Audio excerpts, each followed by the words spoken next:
How reality TV RCs are built to break people. Interesting.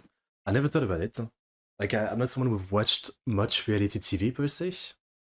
Like, when I was young and, I didn't have the internet or a PC yet, and sometimes I was bored and there was nothing on TV, I did watch some, like, random reality TV. I can't name anything. And obviously, I know there's, like, different level of it, right? Um, on one hand, you have, like, the talent show reality TV. I think that's still counted as reality TV. So, like, Kitchen Nightmare and Who's Got the Best Talent. Kitchen Nightmare I liked. I mean, Gordon Ramsay is entertaining. Or like Kitchen, um, the other show he was doing, like about like finding the best chef. I forget the name. That one, I kind of enjoyed. And I know it's like mostly fake anyway.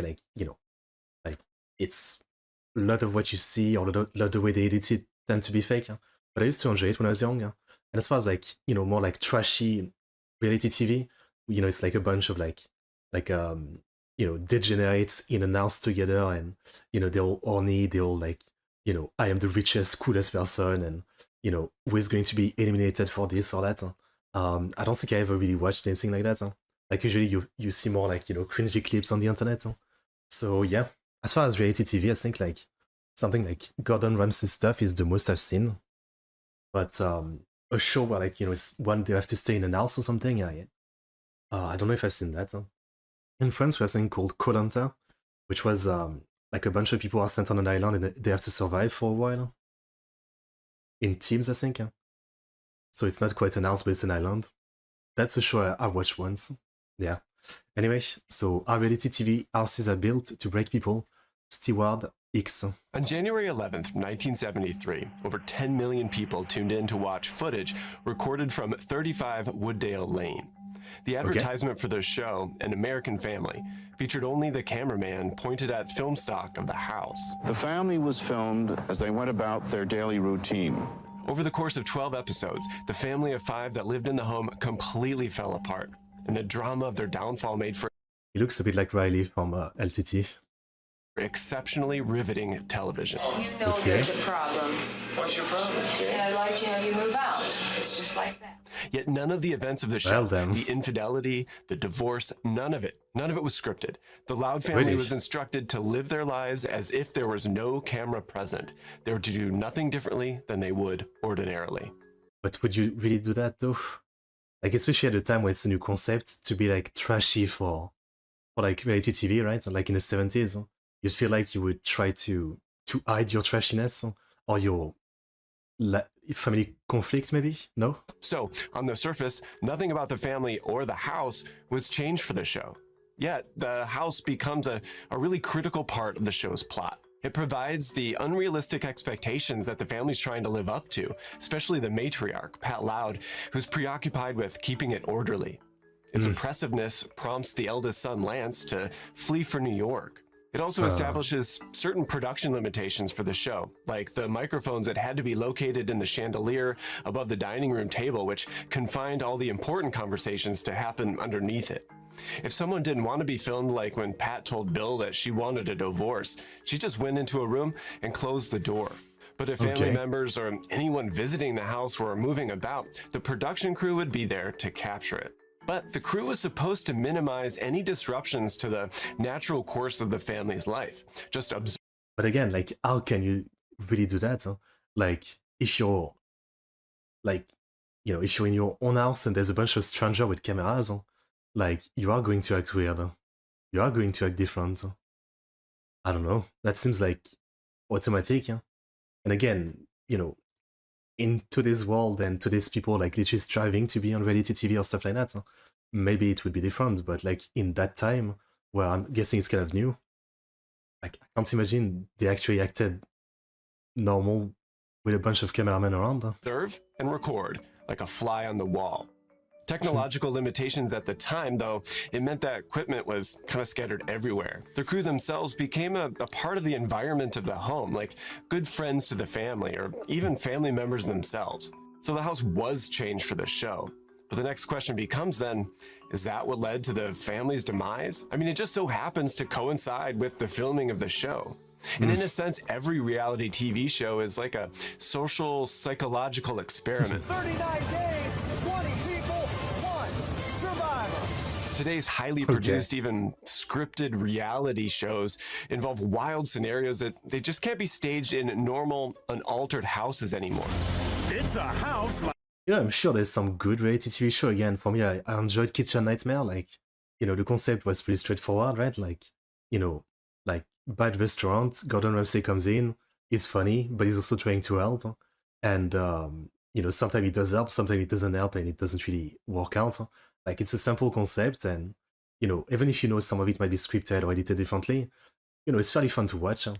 But then, yeah, I wonder, like, about those kind of shows, but, like, 20 people who are basically kind of like nobodies. They're like, like rich young partygoers put into an house, and it's just about seeing the drama between them.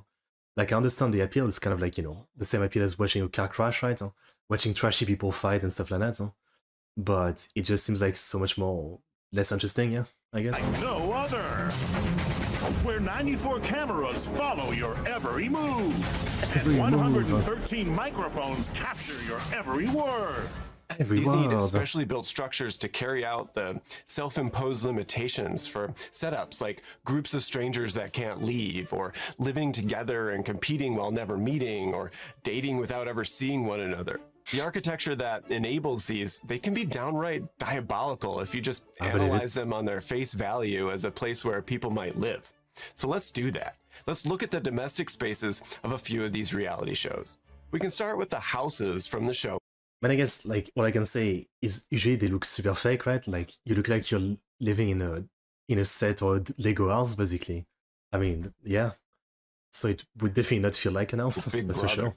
They look normal-ish on screen, but their floor plans reveal the careful engineering and manipulation and the control of the participants that live here for weeks on end. In any other context, these could be read as torture chambers. The torture began for a group of 16 folks in August of 2023 when season 25 kicked off, and they entered the house for the very first time. For the next 100 days, they lived in a specially built studio on CBS's Studio 18 lot in Studio City. We follow them as they exit the main staging area into the public zone of their new accommodations. The kitchen and dining are on the left, with the living room over on the right. These spaces are almost completely open, with no corners. Literally, some of them are chamfered. Nor are there any areas to be able to get away from any of the other contestants. This layout forces interaction, and that stokes any latent potential for conflict by denying anyone privacy. Even the angles of the walls and the wood wall at the entrance, it kind of forces you to pick a side and then thrusts you into view of the cameras, which we see in the second episode when Izzy confronts Jared awkwardly right next to the rest of the group. Yes, let me tell you, I don't want you going home. The decor even reinforces this, with discordant elements being thrust together, divided by just a lightning bolt. This to me feels like the constant goal of the entire design, reinforcing division, encapsulation, and disruption, both physically. I always forget, yeah. I guess I believe it. There's a lot of like extreme psychology that would go into something like this. It's kind of like recently I was watching a video about like the the YouTube kids channel, like Cocomelon, right? And insanely targeted, synced about, and detailed researched things that they do to maximize the kids' attention and eventually like money from ads, right? It's all like, if you look at one of the songs and you think this is a boring kid song, you're not giving it the credit of like the absolute level of intricacies of how much every single bit of it, from even like the speed of anything, is crafted to, on like psychological like level to basically just be addictive, right? I was watching a video about that, so I would believe that in a show like this, yeah, like, like to some extent there's some fakeness maybe from the contestant themselves, but at the same time, I guess the producer know exactly what they're doing to make people act a certain way. Yeah, like a lot of things that they do and set up, I would believe it. And psychologically. The destabilizing interior furnishing and design, it continues into the bedroom, where everything is flipped upside down, which I don't think could be any more on the nose. But then there's just the fact that there's a huge disparity between the have-not and the head of household bedrooms. The have-not's room is full of insults and foul food item-shaped sleeping surfaces that are designed to wear on your mental health over time. Sleeping in the head of household room, on the other hand, is the coveted prize for each week's competition. It's a luxurious retreat where occupants are treated to privacy. Okay, I mean, this one is kind of obvious though. Like, they're really like making this one over the top obvious, like the division, trying to create drama from that. Like here, there's no subtlety about it. In comfort and absolute powers of surveillance over the other spaces of the house.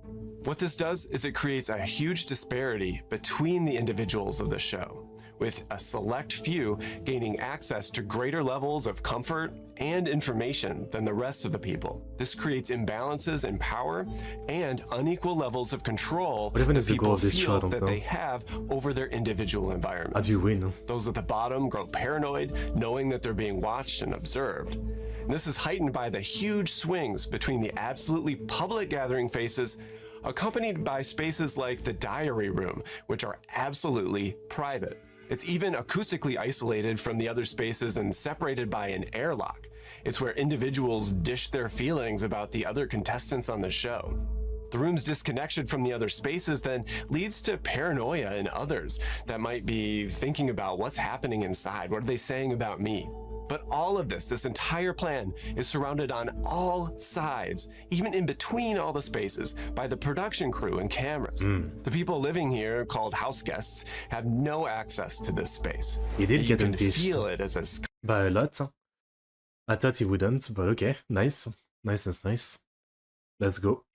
Constant presence of this mysterious zone that you don't know anything about behind every mirror and behind every wall where there should be another room or another space. You never know if someone's in there.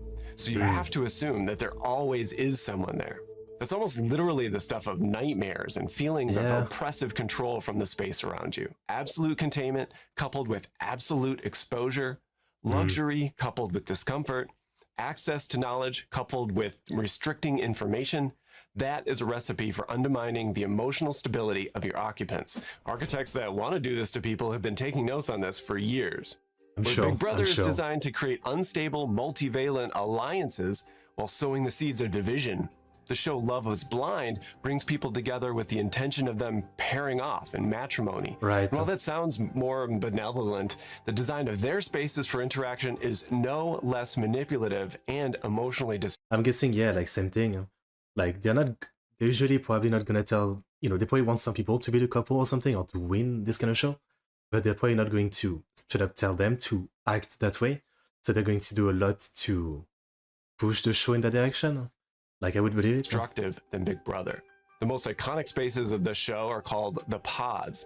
These are small, soundproof rooms where the participants sit on these plush couches and then they talk to their potential partners through a wall. These pods are the heart of the show, the places where connections are made between people and where the show's central premise takes place, falling in love sight unseen. I'm the king of first impressions. You've made a lasting impression. This is like so awkward. The pods create a unique environment of isolated intimacy. Each one is a self-contained unit separated from the others by thick walls. Participants can't see each other. They can only hear each other's voices. The lack of visual cues forces them to focus entirely on the conversation, to be able to listen more carefully and to just express themselves more openly than they would otherwise. But this isolation away from other people also heightens the emotional stakes of the encounter. The sterile, minimalist design of the pods, octagonal, with soft lighting and a simple seating arrangement, it removes any distractions, and then there it is again, no corners for somewhere to hide. Participants are pushed to confront their deepest insecurities while feeling safe, indulging in their intense emotional experiences. The blank wall that people are actually talking to, it strips away the usual social crutches of body language and facial expressions that we'd be gathering visually. But it's also like a psychological mirror that reflects back to you your own emotions and projections. This all leads to actually having a heightened sense of connection with the other person, but it also creates space for misunderstandings and miscommunications. Participants actually fill in the gaps of this information that they're not gathering with their own assumptions and biases, which are coming from them. So this reflection of themselves, it makes them fall in love with themselves a little bit. I have done a decent job at expressing my feelings about you. After each emotionally charged session inside of the pods, participants return to a shared living space where they regroup with the other people on the show. This mirrors the same intimacy paradox as Big Brother, because as soon as they leave this cocoon of privacy, they're thrust back into a social setting that demands a completely different kind of interaction, an interaction that's more about social alignment and strategy. And here, the space is conducive to sharing and comparing experiences. It's like the ultimate rec room. It's filled with disarming distractions, activities, and lots of alcohol. The room makes people feel insecure, though, by creating multiple zones within the larger space. This leaves certain people out of certain activities, and it also leaves the I don't know if back he's stretching a exposed to little the bit group. with some of The group some of time might this, build but I get the camaraderie point. and I get the point. opportunities for mutual support between the people, but it also leads to individuals that might question the legitimacy of the experiences that they had while they were alone over inside the pods. Is this because of something she told you or something that you heard? Like, is this factual information? Once pairing off, though, from this closed-off world, the couple is put to the test from the reveal to finally the wedding. The reveal, it takes place in this comically long distance apart from one another, and the space requires traversing. This allows the cameras to capture every reaction as new information comes into focus for both the cameras and the reveal. On the other hand, the wedding thrusts the relationship into public scrutiny. So Big Brother is like this cocoon away from the world, and Love is Blind is like a cocoon away from the world, but then slowly introduces people back into the public life. So there's a kind of continuum here. On the other side of the continuum is Netflix's other hit reality show called The Circle, where public scrutiny is the primary ingredient of the social experiment all along. And unlike Love is Blind's specially built isolation chambers, The Circle is filmed in an actual apartment building. 12 contestants each have their own apartment. Oh my God, look at the tchotchkes, look at the tchotchkes. And while they're decorated based on the individual personalities of the inhabitants, those apartment layouts, they're all identical. All that's possible because The Circle doesn't rely on a diabolical floor plan to be able to coax drama and discord. Instead, they have technology that does that for them. In fact, it's the advanced technology of small, remotely controlled cameras that we have today that makes it even possible for the show to take place in this unmodified apartment. Contestants, they all live alone in these apartments, and just like the other shows, they're not allowed to leave. Their physical isolation, though, is mirrored by complete immersion into a social media platform that's built especially for the show. I've been added to the chat. It's how contestants interact with one another. It's where they devise strategies and manipulate each other. This, of course, is fully public and exposed. So deciphering veiled innuendos is scrutinized to death by fellow competitors and millions watching at home. An espresso martini? I feel like people who drink espresso martinis are like middle-aged women. Those are actually good. I have had those. So like Big Brother and Love is Blind, there's a huge... Good one. I mean, like what's the word for it? It's suggestion maybe, like all the layouts, the psychology of being constantly filmed, the way they usually have the rules of the show, the goal of the show, the way it goes. Like I guess a lot of it is suggestion to lead people to act certain way, do certain things. So yeah, like, you know, I guess it's kind of messed up, but at the same time, is it really, you know, if you go onto a show like this, wouldn't you figure that out, right? I don't know. Like, especially if you're living in this place, you'd figure it out, and then, you know, if you're not happy with it, you can leave, probably, right? Between spaces of deep privacy and isolation. I don't know much about reality TV. Violently juxtaposed with spaces of unfettered exposure out in the world.